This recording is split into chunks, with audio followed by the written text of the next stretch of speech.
adore thee, God of glory, Lord of love. Heart and fall like fall before thee.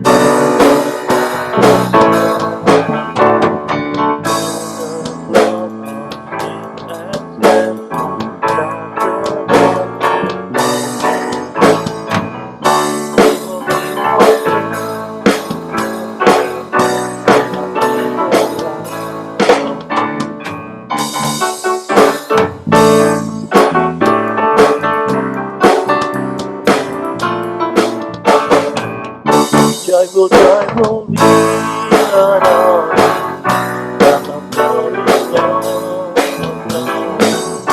And all our God before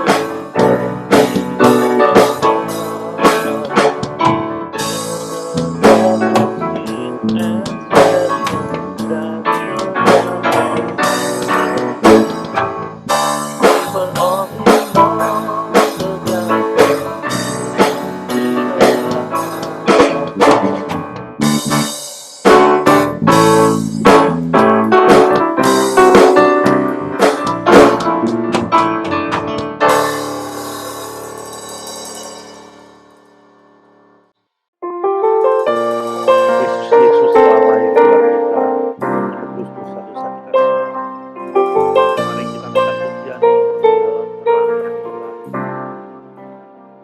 dalam terang yang ilahi, Raja damai telah lahir, genap rencananya di dalam dunia. Putra Tunggal Maha Kudus, satu-satunya penebus, datang ke dunia sebagai jawaban.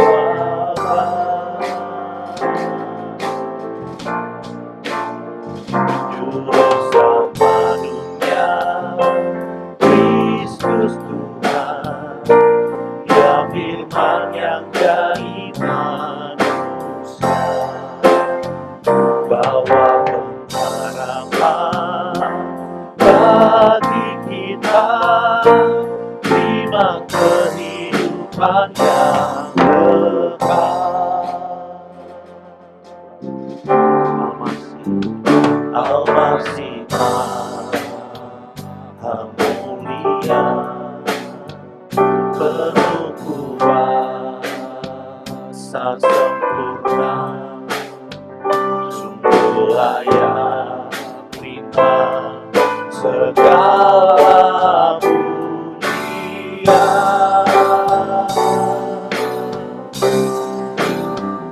Juru selamat dunia, Kristus Tuhan, Dia firman yang jadi manusia, bawa pengharapan bagi kita, terima kehidupan yang kekal.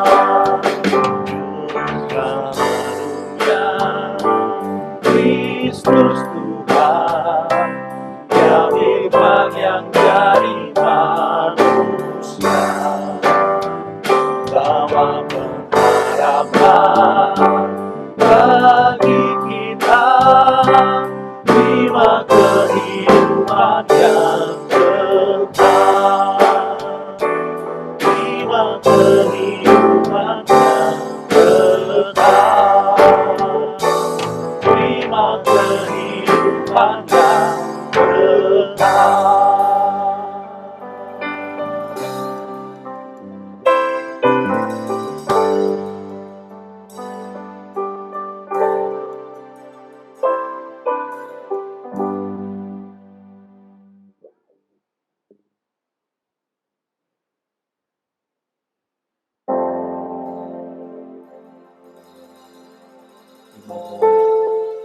Immanuel, namanya disebut Immanuel.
Namanya disebut Immanuel.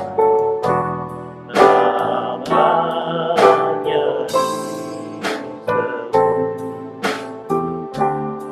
disebut Immanuel.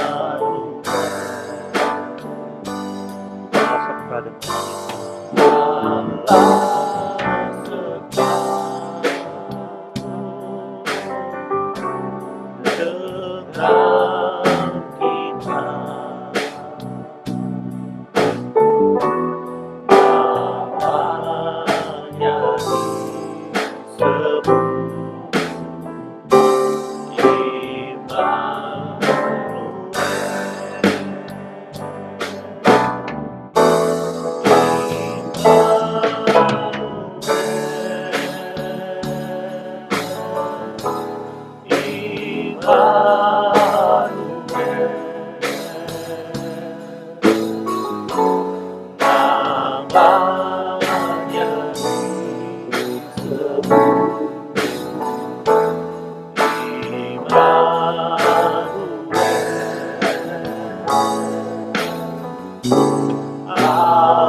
Mari kita senang, kita tinggikan nama Tuhan.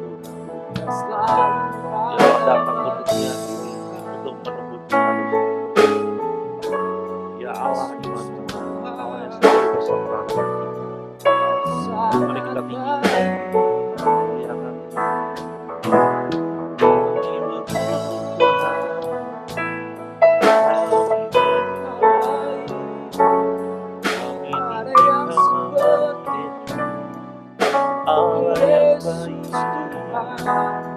Ya Allah yang baik, Selalu ada bagi Kau juru Yesus selamat, Tuhan. kami Sembah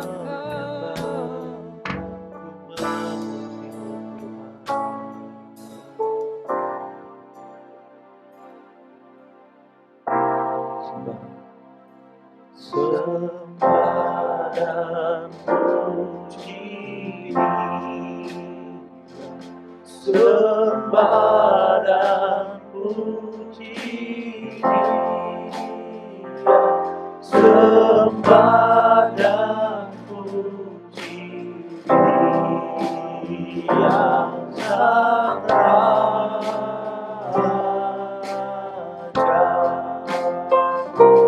Sembah dan puji Dia, sembah dan puji Dia, sembah dan puji Dia Sang Raja.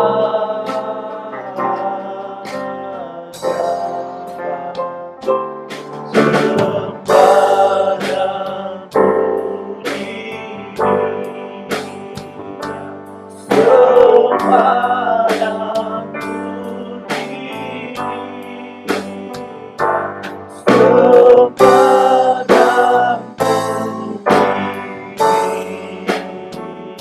sembah dan puji Dia Sang Raja. Sembah dan puji Dia Sang Raja.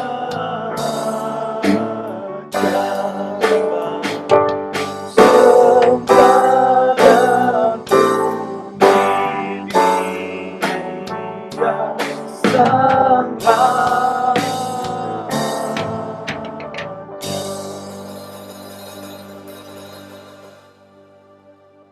Shalom, apa kabar semuanya? Selamat Natal dan Tahun Baru. Walaupun kita tidak bisa berjumpa secara fisik dan merayakan berpesta seperti biasanya, tapi kali ini kita tetap bisa merasakan sukacita Natal bersama-sama. Tuhan memberkati kita semua. Amin.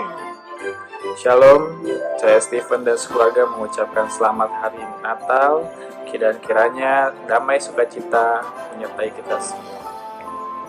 Shalom, saya Hendra dan keluarga mengucapkan selamat Natal dan Tahun Baru. Kiranya Tuhan Yesus memberkati kita semua. Shalom, Merry Christmas buat seluruh keluarga CKI GMF di Indonesia. Semoga sehat selalu, berkat melimpah, disertai Tuhan senantiasa. amin. Bye-bye.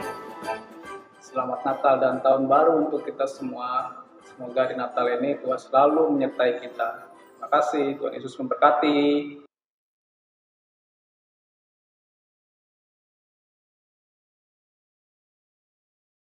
Shalom beloved people, selamat Natal. Sungguh sukacita kita dapat merayakan kelahiran Sang Juru Selamat kita, Yesus Kristus hari ini. Walau kita masih di tengah situasi pandemi, kita dapat tetap bersukacita dan bersyukur sebab apa yang Tuhan telah berikan kepada kita lewat kelahiran Yesus Kristus. Keselamatan jiwa, kelimpahan dalam hidup ini, kesehatan ilahi, perlindungan, dan pertolongan di setiap situasi, serta damai sejahtera selalu dan dalam segala hal, sebagaimana telah kita renungkan bersama dalam renungan malam Natal kemarin. Mari langsung saja kita buka Alkitab kita, dan kita terima tuntunan Tuhan untuk kita di hari Natal ini, untuk menguatkan dan terus mengarahkan kita di hari-hari mendatang. Lukas 2 ayat 12. Firman Tuhan berkata, "Dan inilah tandanya bagimu. Kamu akan menjumpai seorang bayi, dibungkus dengan lampin dan terbaring di dalam palungan." Bapak Ibu Saudara yang dikasihi Tuhan, kita pasti sudah sangat familiar dengan cerita kelahiran Yesus di Bethlehem. Alkitab berkata bahwa ketika waktunya sudah tiba, Maria melahirkan seorang anak laki-laki, anaknya yang sulung, lalu dibungkusnya dalam lampin dan dibaringkannya di dalam palungan. Lukas 2 ayat 6 dan 7. Tetapi apakah kita pernah merenungkan mengapa para malaikat mengatakan kepada gembala-gembala di padang bahwa bayi yang dibungkus dalam lampin dan terbaring di dalam palungan itu merupakan sebuah tanda? Ini menarik, Bapak Ibu Saudara yang dikasihi Tuhan. Sebuah palungan sesungguhnya adalah sebuah tempat menaruh makanan bagi hewan-hewan ternak. Tahukah Anda seperti apa bentuk palungan di zaman Yesus dahulu? Saya pernah melihat palungan serupa seperti yang digunakan di zaman Yesus dahulu. Pada dasarnya, bentuknya adalah sebuah balok persegi panjang dari batu yang dipahat bagian atasnya menjadi cekungan seperti sebuah bak mandi. Jadi bayi Yesus pada waktu itu dibungkus dengan lampin dan diletakkan di dalam cekungan palungan tadi. Jadi mengapa malaikat mengatakan bahwa itu adalah sebuah tanda? Karena jika Anda telah melihat kubur Yesus yang sudah kosong di Garden Tomb Yerusalem, Anda akan menyadari betapa miripnya tempat di mana tubuh Yesus dibaringkan dalam kubur yang dipahat di dalam gunung batu di Garden Tomb itu dengan palungan tempat dia dibaringkan saat dia lahir di Bethlehem. Alkitab mengatakan dalam Markus 15 ayat 43-46 bahwa setelah Yesus mati di salib, Yusuf dari Arimatea mengambil tubuh Yesus, membungkusnya dengan kain lenan dan membaringkan tubuh Yesus di dalam kuburan yang dipahat di dalam bukit batu tadi. Kita dapat melihat kemiripan yang sangat jelas saat lahir maupun saat dia dikuburkan.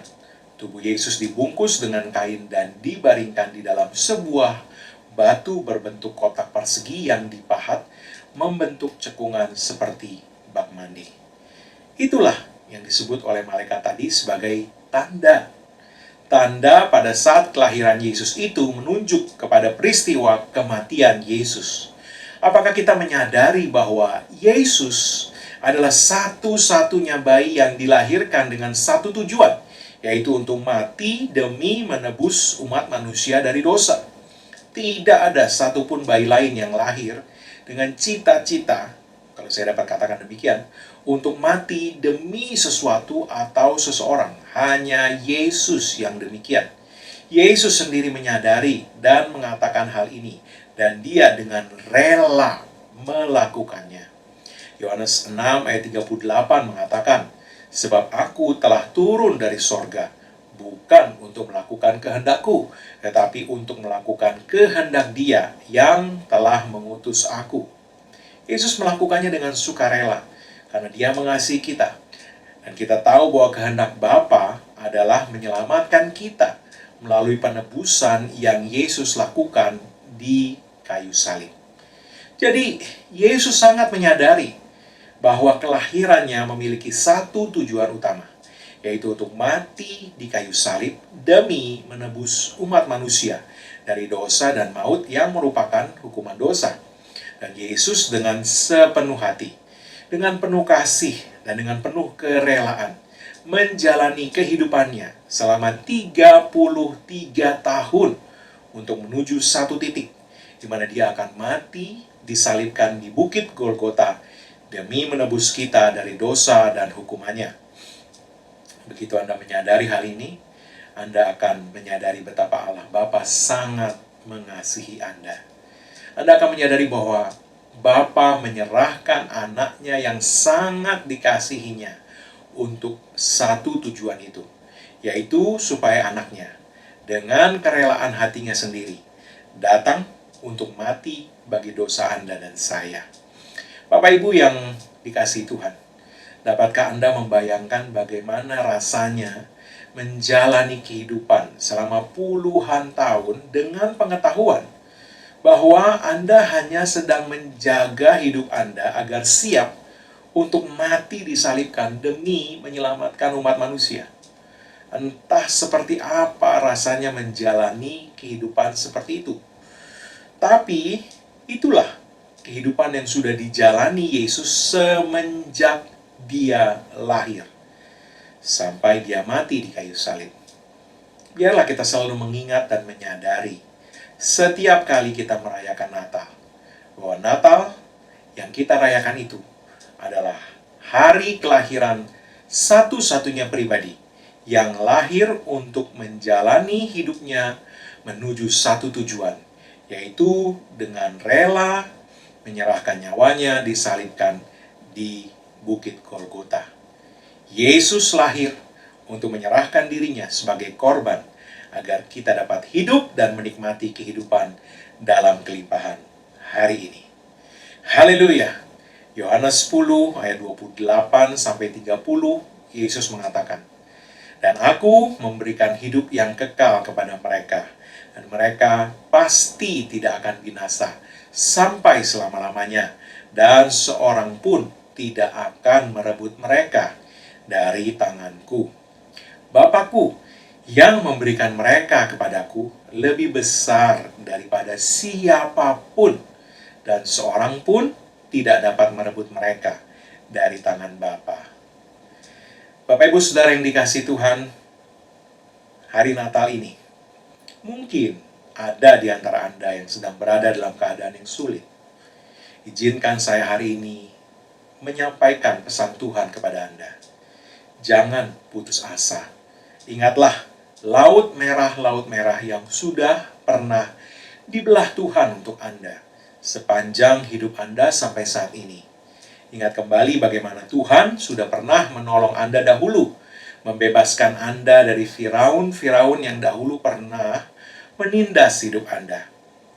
Ingatlah bagaimana Tuhan telah merenggut Anda dari situasi-situasi yang berbahaya dan meluputkan Anda. Entah berapa kali Tuhan sudah menutup pintu-pintu yang sesungguhnya akan mendatangkan celaka bagi hidup Anda. Ingatlah bahwa Anda dan Tuhan mempunyai sejarah perjalanan yang luar biasa.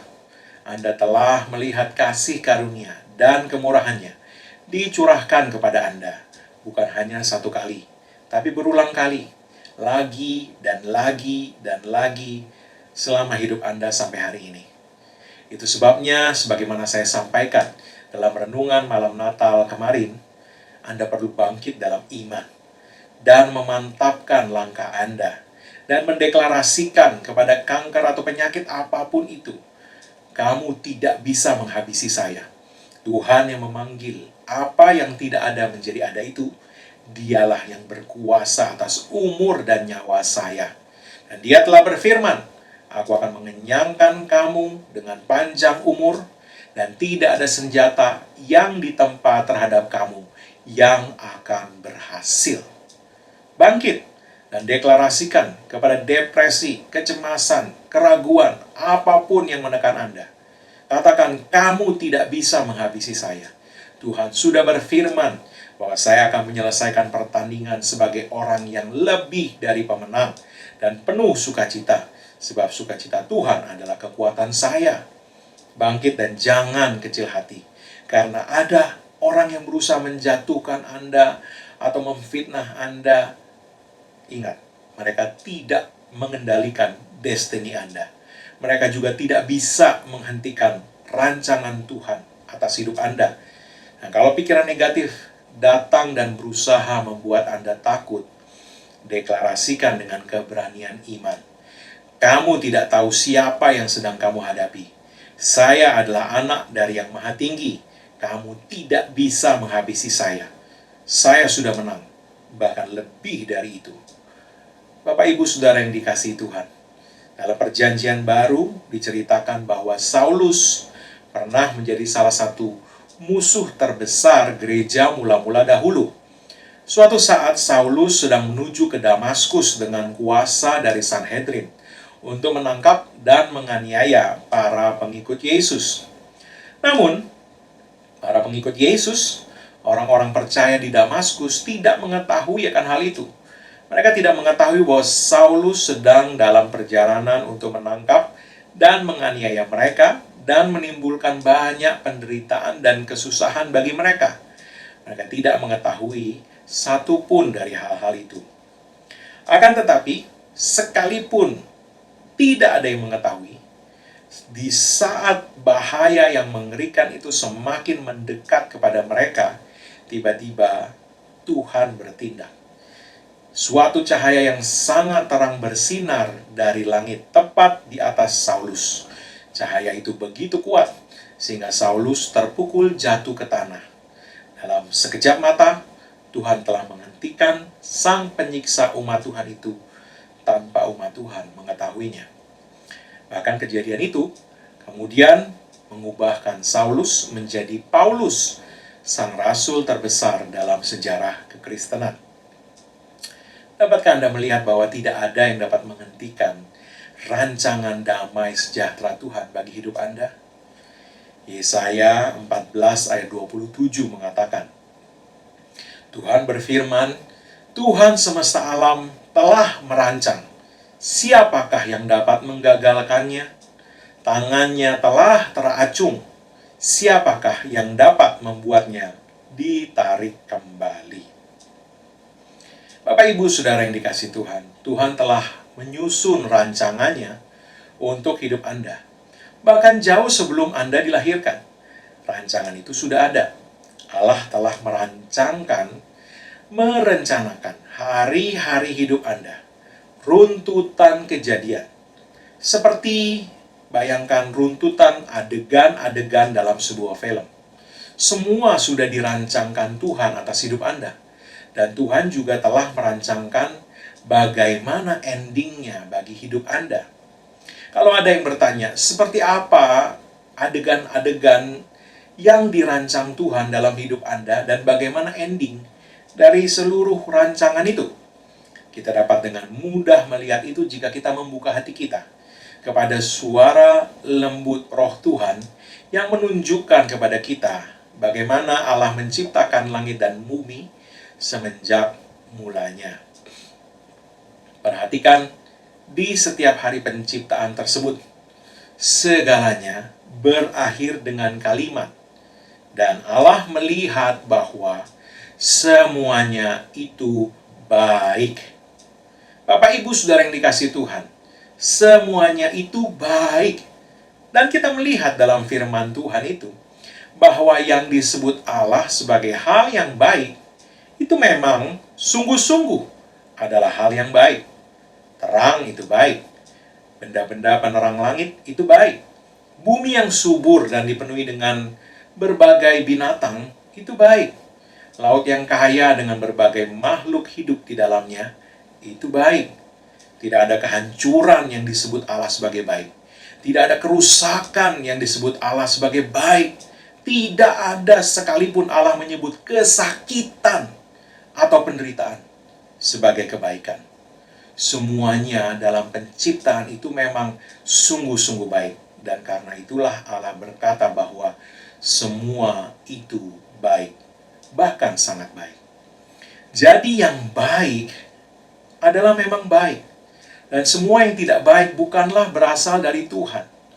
Dan oleh sebab itu, jika Anda melihat hal yang tidak baik sebagai salah satu adegan kehidupan Anda saat ini, ketahuilah bahwa itu berarti bahwa Anda belum sampai kepada penyelesaian dari episode hidup Anda itu.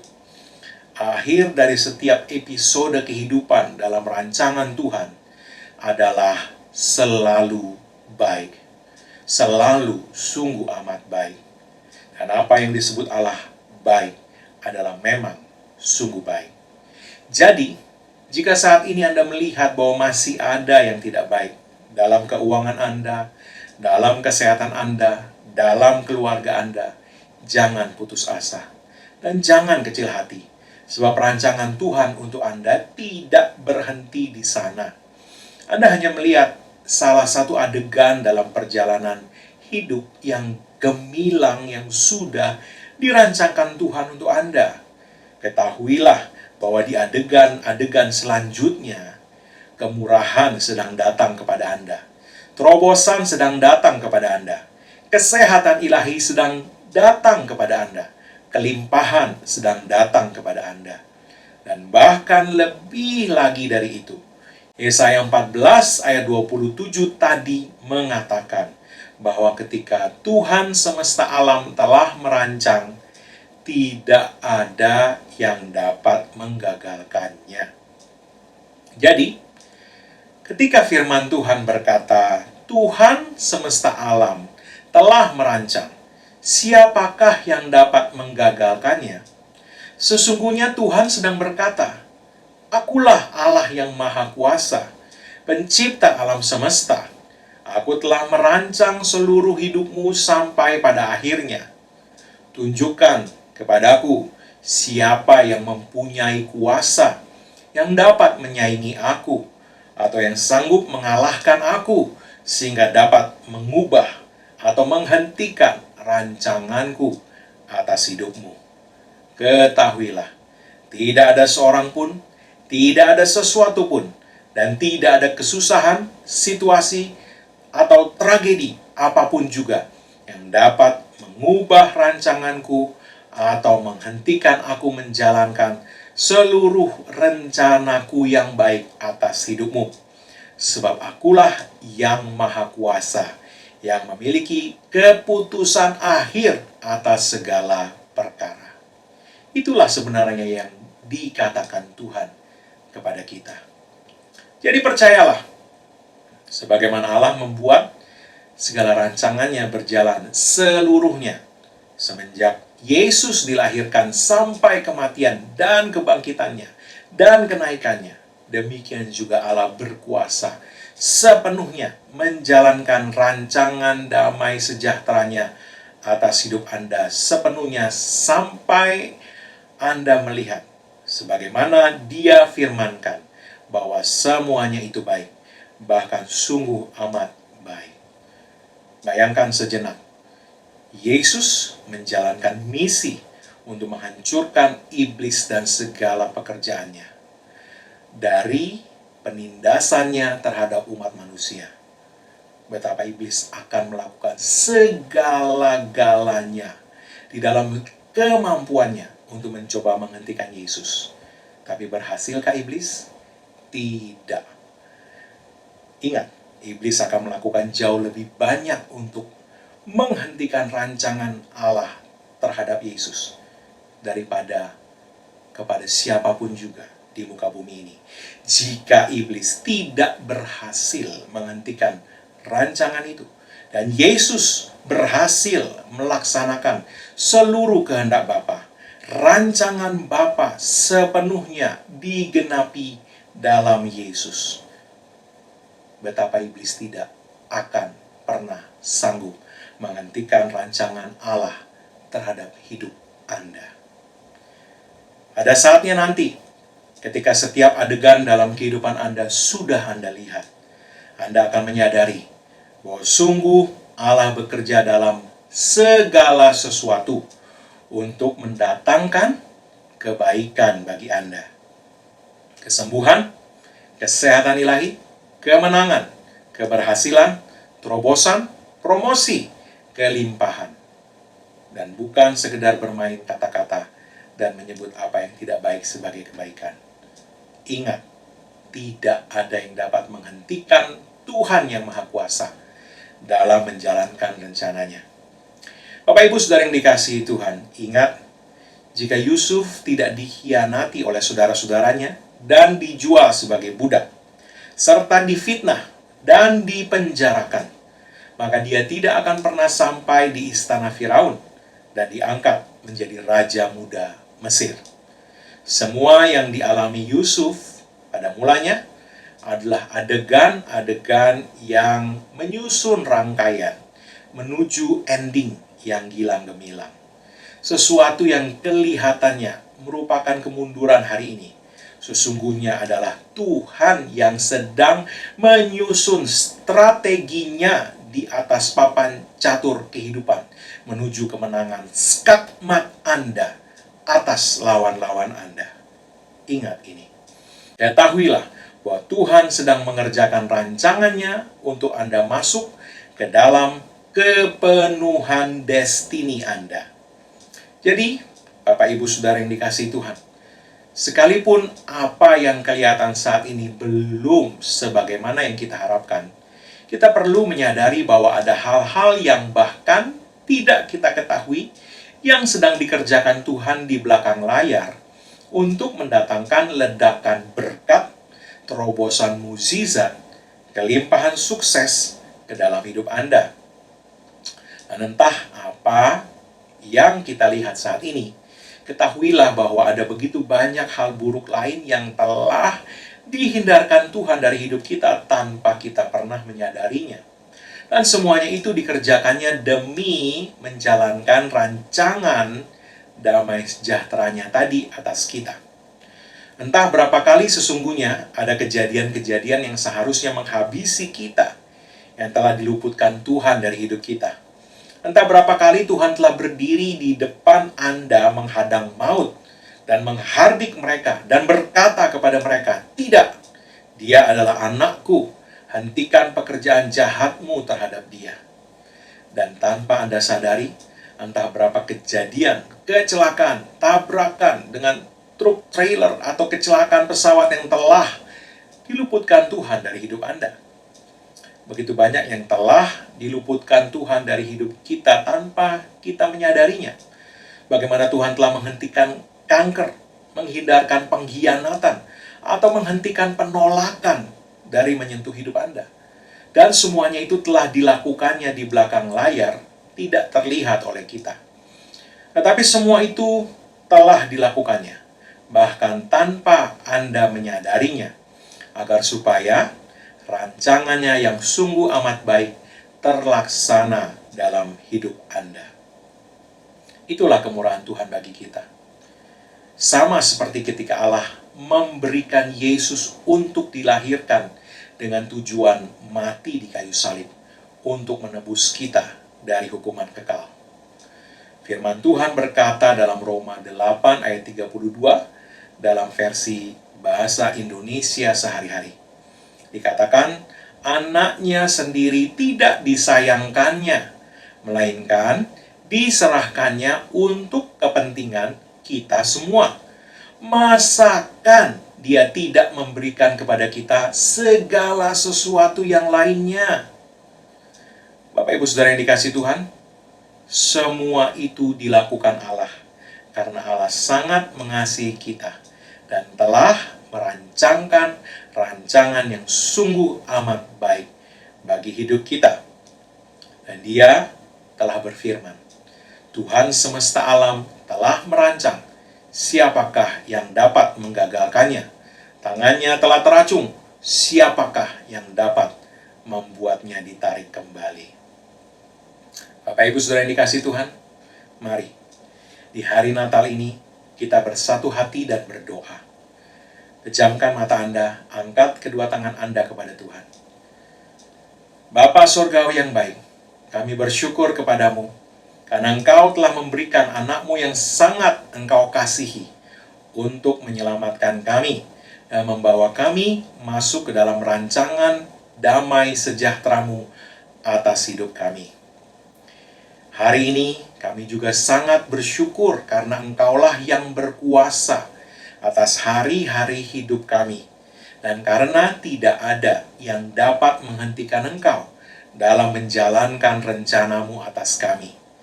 Tidak ada yang bisa menutup kembali pintu-pintu yang telah Engkau bukakan buat kami. Pintu promosi, pintu terobosan, pintu kelimpahan, pintu kesuksesan, pintu kesembuhan dan kesehatan ilahi, dan pintu ledakan berkat. Dan kami juga bersyukur karena tidak ada yang bisa membuka pintu-pintu yang telah Engkau tutup untuk kami. Pintu kekalahan, pintu kecelakaan, pintu pengkhianatan, pintu penolakan, pintu sakit penyakit yang membawa kematian, atau bahkan sakit penyakit apapun, dan segala pintu rancangan jahat iblis terhadap kami. Bapa, kami bersyukur untuk begitu banyak bahkan tidak terhitung cara-Mu untuk melindungi kami, bahkan dari hal-hal yang kami tidak ketahui. Kami sungguh bersukacita di hari Natal ini, karena kemurahan-Mu melingkupi dan senantiasa memagari kami. Dalam nama Yesus, amin.